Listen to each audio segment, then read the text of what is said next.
If you've ever stared at those dual binding posts on the back of your speakers and wondered what they actually do, you're not alone.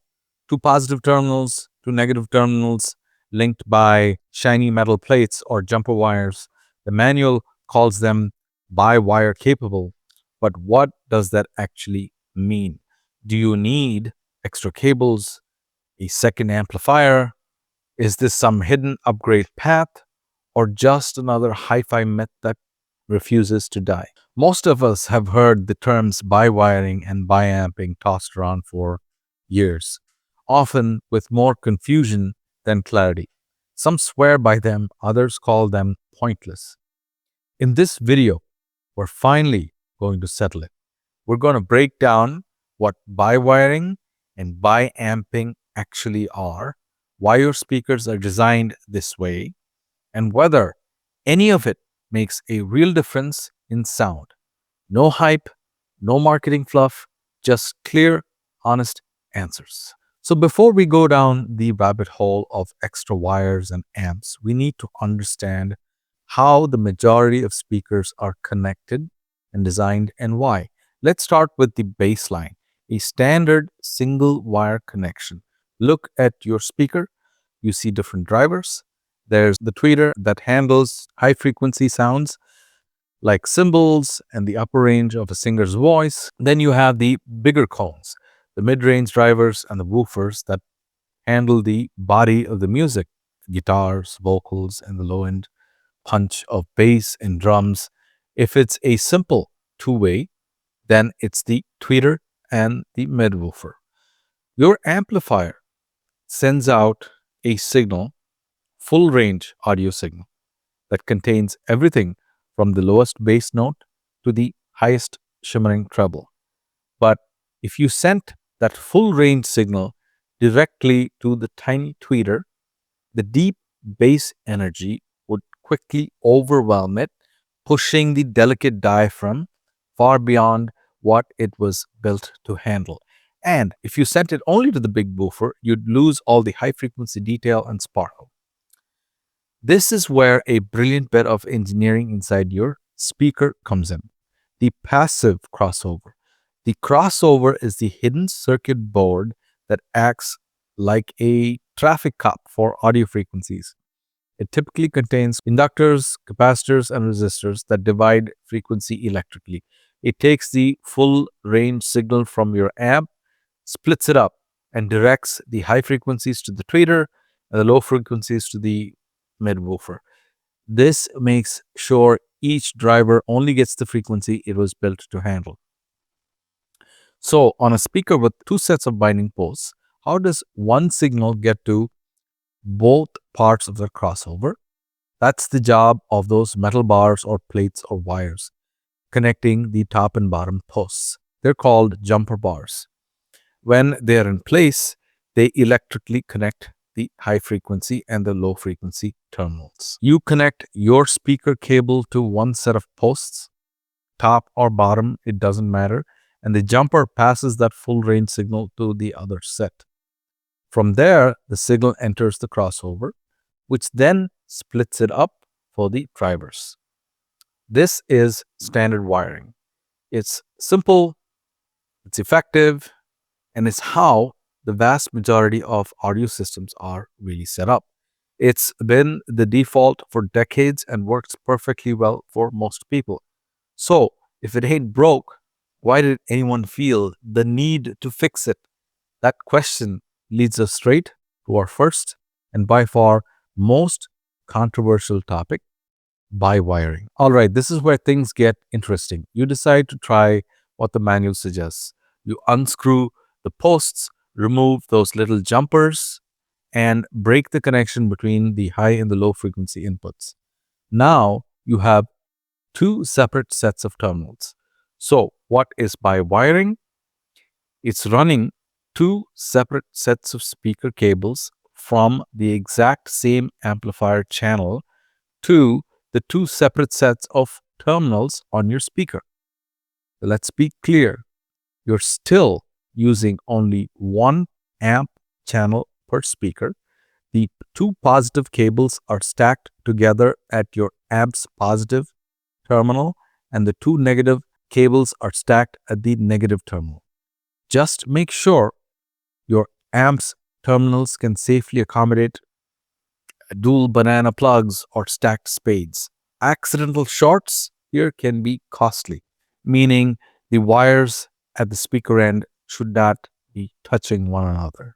The only place the cables run separately is on the trip from the amp to the speaker. One cable goes to the tweeter terminals, the other goes to the woofer terminals. The big question is why? What's the supposed advantage? Proponents argue it's about electrical interference in the cable. The theory goes like this: low frequency bass notes require a lot of electrical current to move the big woofer. High frequency treble signals require much less. The theory claims that the large magnetic field created by powerful bass current can interfere with the delicate high frequency signal sharing the same wire. This alleged interference or intermodulation distortion supposedly smears the treble, reducing clarity. By bi-wiring, you give the highs and lows their separate highways. According to the theory, the big bass currents are now in their own cable, and the delicate treble signals are in theirs because they aren't sharing the same wire. The magnetic field from the bass cannot mess with the treble. The result, they claim, is cleaner, more detailed sound. The classic, a veil was lifted from the speakers. It sounds plausible, right? It makes a certain intuitive sense, but does it? This is where the reality of bi-wiring hits. For most engineers and technicians, and in countless controlled listening tests, the consensus is overwhelmingly clear. Bi-wiring offers little to no audible benefit. In fact, many respected figures in the audio world call it one of the most persistent myths in hi-fi. The theory's flaw is that both sets of cables are connected to the exact same spot on the amplifier. The signal doesn't get separated at the amp, it leaves as a single full range waveform. The idea that running two parallel cables magically separates frequencies before they reach the speaker's crossover is electrically unfounded because both cable runs see the exact same voltage from the amp terminals. Think of it like a highway carrying every kind of traffic: big trucks, small cars, even smaller motorcycles, all together in one stream. Splitting the road into two identical lanes doesn't magically separate them by vehicle type. The sorting only happens later if needed at the toll gate that, if necessary, directs each to its proper route or sublane. That's what the speaker crossover does. It separates frequencies, not the wires leading to it. As for magnetic interference in the cable, while it's a real physical phenomenon, its effect in a well-designed speaker cable is so tiny, it's completely inaudible, far beyond human hearing thresholds. It's a textbook case of exaggerating a real effect to sell a concept. So why do some people swear they hear a difference? In my opinion, in most cases, it isn't the bi-wiring itself, it's the removal of those cheap stamped metal jumpers that come with many speakers. Replacing them with short runs of good quality speaker cable often improves contact and conductivity, which can make a small audible difference. That improvement gets credited to bi-wiring, but really it's just better connections doing their job. The verdict on bi-wiring, it's a solution in search of a problem, I think. If you're curious and have extra cable, go ahead and experiment. It won't hurt anything, but that money is far better spent on one run of higher quality cable, better jumpers, or more impactful upgrades like room treatments. Now, just when you're about to write off those extra posts as marketing gimmick, we come to bi-amping. And this is a whole different animal. If bi-wiring is a debatable tweak, bi-amping is a fundamental change to your system's power structure.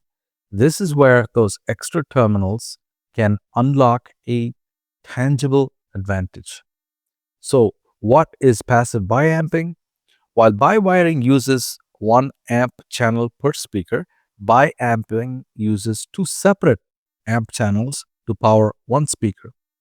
One channel connects to the high frequency terminals, and a completely separate channel connects to the low frequency terminals. The speaker's jumpers are removed, of course, to keep the two power sources isolated. How is this possible? Many modern home theater AV receivers make this easy. A typical 7.1 channel receiver has 7 amplifier channels built in, but most people use 5 for a standard 5.1 setup. That leaves two perfectly good amp channels sitting idle.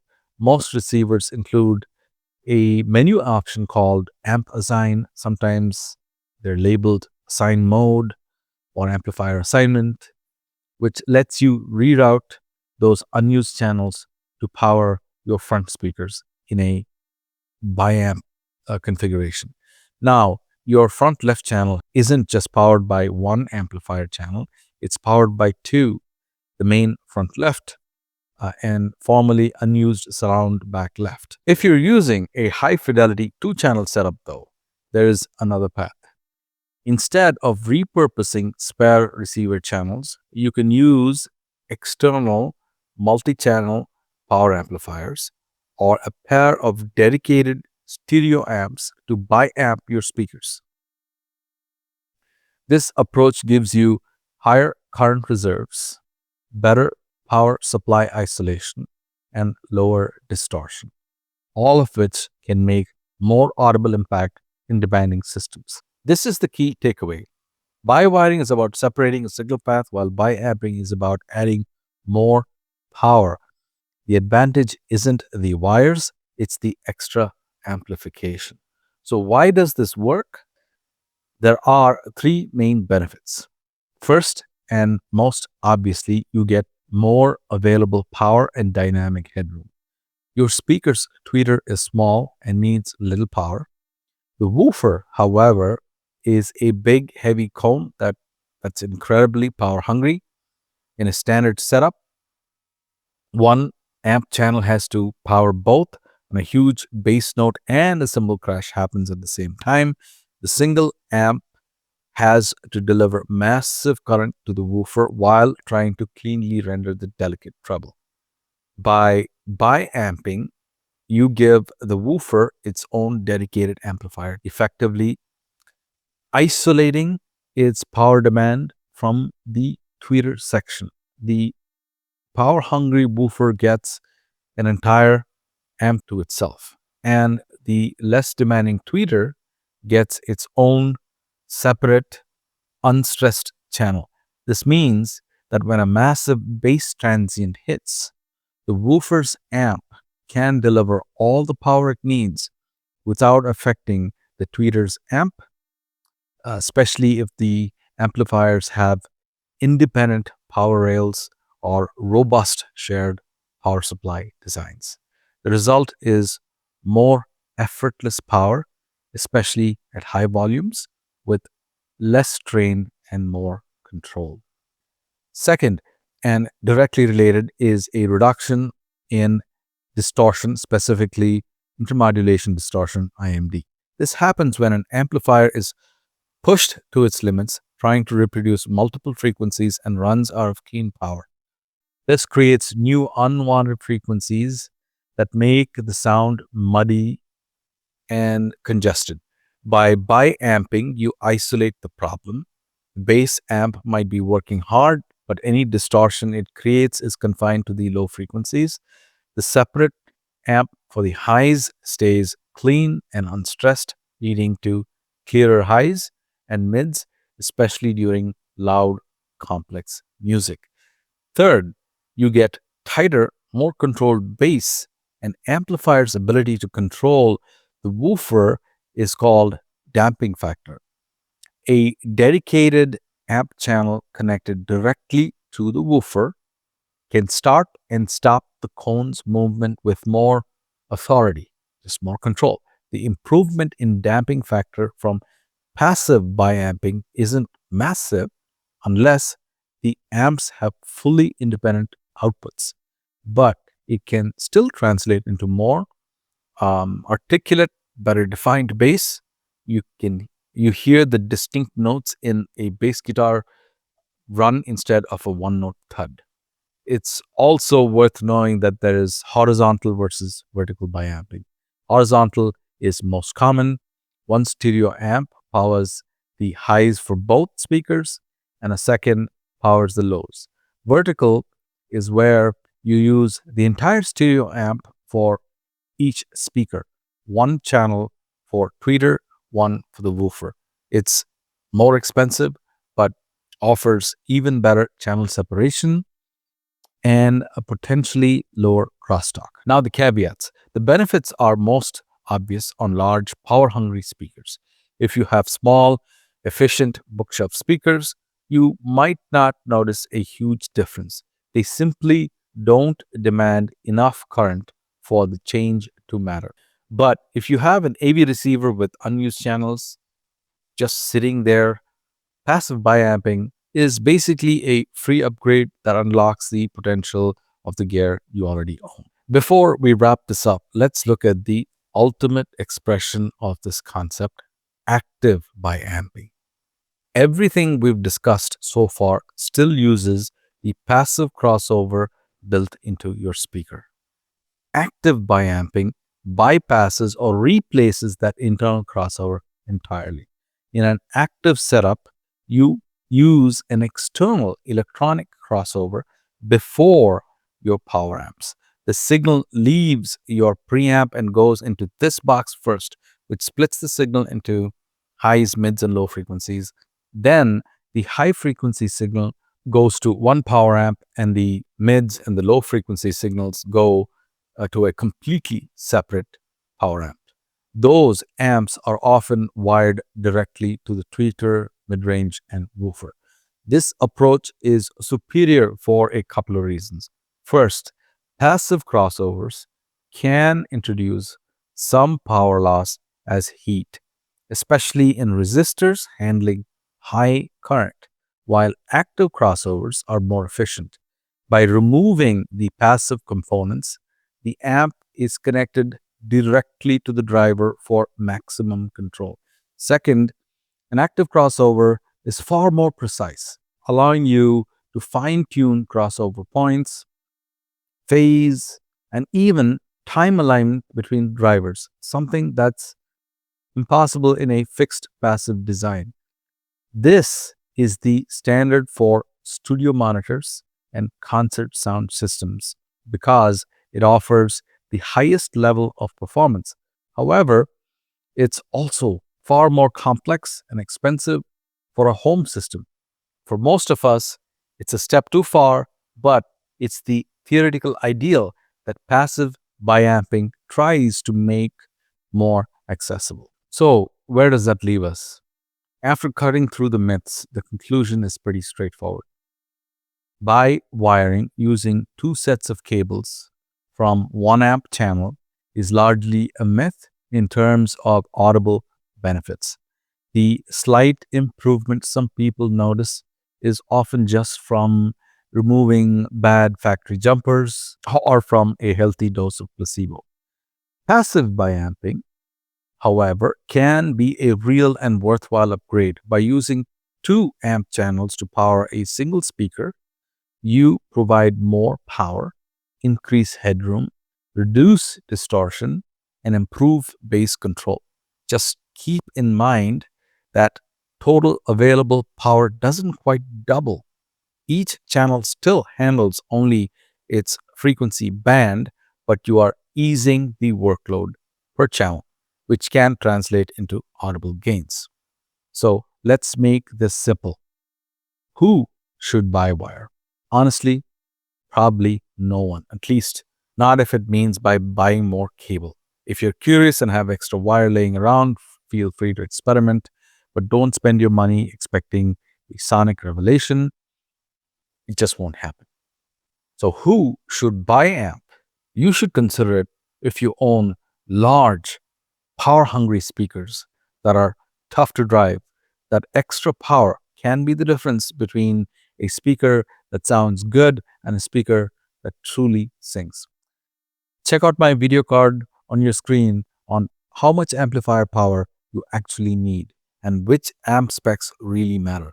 They'll help you build the perfect match for your system. Thanks for watching, and as always, enjoy the music.